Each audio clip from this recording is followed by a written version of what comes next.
Let's get behind the corporate media reporting that the transition memos have been signed between the incoming Trump administration and the outgoing Biden administration. Hooray! We're all safe and secure. And then when you get behind the headline, it's all untrue. I'm Michael Popok. I'm on Legal AF and the MeidasTouch Network. Let's talk about what really happened and how it should have been reported, as we don't blow smoke or sunshine on the MeidasTouch Network. Let's talk about what was required under the Presidential Transition Act of 1963. Yes, boys and girls and others, gather round. We're going to be talking about the Presidential Transition Act of 1963. If you haven't had a good night's sleep, I'm going to try to keep you awake on these particular issues. It requires the incoming presidency and administration to work collaboratively with the outgoing to make sure there's no seam in the process, to make sure there's no ball that's dropped in the outfield between two outfielders, to make sure that we're safe and secure in case on day one or hour before day one of the new administration, a pandemic hits, an economic crisis, some sort of cyber attack, some sort of a real attack, nuclear attack, whatever it could be. It's been amended a number of times, that Presidential Transition Act, since 1963, to account for problems that happened, for instance, on 9/11, which I'm not saying that the transition or the late putting George Bush into his chair late, his seat late, because of the vote counting problems and the Supreme Court decision and the delay in the presidency created the atmosphere for 9/11, but it certainly invited it. And there was a lot of backbiting and finger pointing about the lack of preparedness for the Bush administration because they were scrambling after the United States Supreme Court gave them the presidency. Never wanted that to happen again. It's ironic that some of the people that are involved in the presidential transition for Donald Trump actually have long-standing 9/11 experience and should know better. But they've decided that Donald Trump wants to do things his way. National security and the safety of American people be damned. So he had to file an ethics report by October. He failed to do that because he doesn't want any of his people to comply with ethics requirements. They're all tangled up in ethical conflicts. They all have business concerns that have business before the government in cabinet positions and in departments and other agencies that they're going to be responsible for running. And they're not going to be required for Donald Trump to divest themselves of any of these conflicts. Neither is Donald Trump. There's not going to be a blind trust of any type. So he's like, we don't need the ethics code. Let's get rid of that. There's two other agreements he had to sign. He's had to sign an agreement with the Department of Justice and the FBI to allow for FBI background checks and, more importantly, to allow for top secret information to be given to people who don't have security clearance or give them fast track security clearance. Well, Donald Trump doesn't want that either. So we don't have the FBI background check agreement. We don't have the top secret security clearance agreement. And we don't have the agreement with the General Services Administration signed, the GSA, which would allow public funds to be used for the transition. They don't want public funds on the Trump side. They want an unlimited well of secret donations. And they don't want the office space that's required. And they also don't want the secure infrastructure that comes with getting inside the tent of the government. They don't want the secure IT infrastructure, information technology. They don't want the safeguarding. They don't want the spam filters and the Pentagon level protection for their communications. This despite the fact that the Iranians routinely tried to hack and have hacked the Trump campaign. Russia too. China also. No. Susie Wiles, the incoming chief of staff, says, we got this. We've got, bank level, IT infrastructure. Do you? Why? Because Elon Musk is there, because Howard Lutnick is there from Cantor Fitzgerald. This is the reason you think you're protected. These companies have never been hit with a cyber attack. Come on.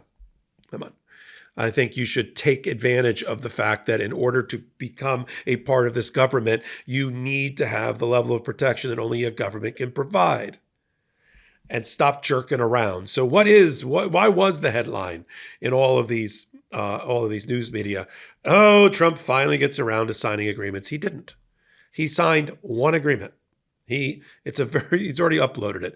Yes, we'll abide by the ethics. Yes, yes, yes. We hear you. Okay, fine. And we'll sit down and have meetings with everybody. Well, the meetings are going to be pretty sterile because until they get into office and get their top secret security clearance, these people on the outside in the transition period are not going to be given top secret classified information by their counterparts. They're just not. Susie Wallace is like, don't worry, rapid response teams for each department and agency are well on their way to, I'm picturing like this movie. Everything's like theatric and cinematic. They're parachuting in like Mission Impossible to go meet with their counterparts. Okay. And the counterparts are going to be like, well, here's a book for you. And there's lots of black pages and black lines because you don't have the top secret clearance that you need because you didn't sign the agreement. How does this make America safe on day one, on moment one, at 12:01 on the 20th of January, after he gets sworn in and all the pomp and circumstance and whatever's going to happen on Jan 20 happens? How are we more safe? While they're scrambling to go, that was what was going to happen overseas? Oh, no, that was a domestic terrorism problem. They're going to learn that on the fly, day of. Great. Fall needs its own wardrobe full of comfortable and coordinating pieces for a layered look with perspective. You need warmth that's still extra breathable. Starchy, stiff workwear is not optimal when you need to endure your busiest, most important days.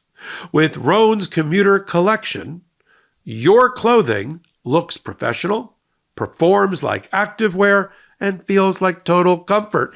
Seasons change. We change. It's time men's closets change too. Rhone's commuter collection is the most comfortable, breathable, and truly versatile set of products known to man. Rhone has premium pieces to elevate every occasion. We're talking about the world's most comfortable pants, dress shirts, quarter zips, polos, and blazers, all boosted with functional performance properties.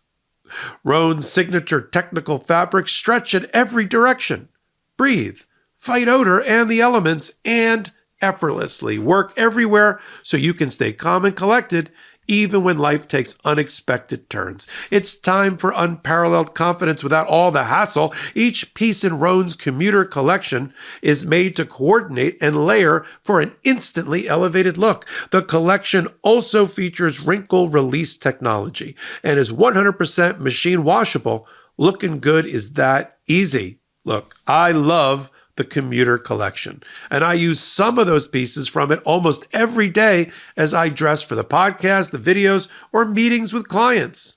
The fit of the shirts and ease to maintain is unparalleled and makes my getting dressed for success in the morning a no-brainer. Changing seasons is the optimal time for new beginnings. The commuter collection's premium look and adaptable design is the best way to move through the fall. Rhone makes it easy with machine washability and collars that maintain their shape for life. Commuter collection can get you through any workday and straight into whatever comes next. Head to Rhone.com/legalAF and use promo code LegalAF to save 20% off your entire order. That's 20% off your entire order when you head to RHONE.com/legalAF and use code LegalAF. It's time to embody your most confident self. Again, 9/11 and the recipe for that disaster and that national horror was because of the long transition period while we waited to see with the presidency hanging in the balance whether the Supreme Court was going to give it to Al Gore or to George Bush. And people involved now know that. And yet they don't care because they don't want to subject themselves to anything that would make them divest themselves of their entanglements, their ethical conflicts. They all have ethical conflicts, all of them. Musk is in charge of cutting the red tape and government efficiency. He's got $3 billion and 17 contracts alone with the federal government and its military complex and NASA, which is going to double in size while he is cutting costs. And which it just means, when you hear that, it's just social programs. Let's just call it for what it is. It's the programs that help the voters that voted for Donald Trump. It's the social safety net. It's entitlements. It's all those are the big budget items: Social Security, Medicare, Medicaid, food stamps, student loans, healthcare for children, things related to poverty alleviation, Head Start programs, public education funding. That's what goes in Donald Trump's world. And where does it go? It goes to pay for the tax breaks for the oligarchs and the billionaires who bought a presidency in broad daylight. That's what's happening. But it so chaps my backside. It really does. To see national reporting say, agreement's finally signed. We can go, well, great. We can go back to DEFCON 4. It's finally signed. No, it's not signed. It's not good enough. And it doesn't make me sleep better at night knowing that one of the 4 agreements in transition has been signed. Like, we got this. We did this 4 years ago. We know what we're doing. Yeah? Most of the people that are coming back or are coming into government with Donald Trump have never been in government before. Almost all of them. None of them. I mean, some have. Most of them have not. And now we're going to have to watch what happens. So I want to rip the Band-Aid off of this whole BS reporting about we're now safer because he's finally agreed to transition. He hasn't agreed to that. And we'll continue to follow it and call him out on it and the ethical conflicts that everybody in his cabinet is tied up in knots related to. But Donald Trump's going to slip the knot. He's already got a solution for the no FBI background checks. Of course. Who would pass an FBI background check for him? Once you get through the alleged rapists, pedophiles, sex assault victims, conspiracy theorists, Russian assets, all alleged. Once you get past all that, there's very few people left in the cabinet. And then if they do get past all that, then they got financial conflicts. Up to here in cryptocurrency involvement. Let's stop regulating cryptocurrency. Yeah, it's a great idea. Is that because you're invested heavily in cryptocurrency? Trump, Lutnick, Musk, all you guys? Is that what's happening? Let's get rid of oil and gas regulation. Sure, why not? Let's get rid of the environment. Let's get rid of the climate. I don't mean climate control, just the climate. Let's just get rid of it, right?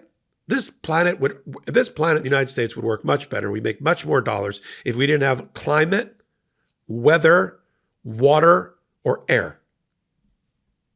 These people must not have children and grandchildren. They just don't care. It's just how many billions of dollars more do they need in their bank account? How many toys do they have to die with in order to be satisfied? Yay, I'm an ambassador. Yay, I'm a cabinet member. Who cares? Your grandchild just died. Or your great-grandchild, right? That's the legacy you're leaving behind. Well, the Grim Reaper just entered the room. You're on the MeidasTouch Network and on Legal AF. We're calling it out without blowing smoke or sunshine. Nobody tells me what to say.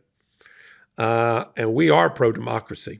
And we are here after the dust cleared on Election Day to get ready for the next battle, which is the midterms, and keeping Donald Trump pinned down and make him as lame duck as possible, as early as possible, in his first 2 years. That's what we got to do. We got to be energized, got to lean forward, not back. We'll help you do it here on the MeidasTouch Network and on Legal AF. So until my next contribution on all things Legal AF, I am Michael Popok, and I am reporting. In collaboration with the MeidasTouch Network, we just launched the Legal AF YouTube channel. Help us build this pro-democracy channel where I'll be curating the top stories, the intersection of law and politics. Go to YouTube now and free subscribe at Legal AF MTN. That's at Legal AF MTN.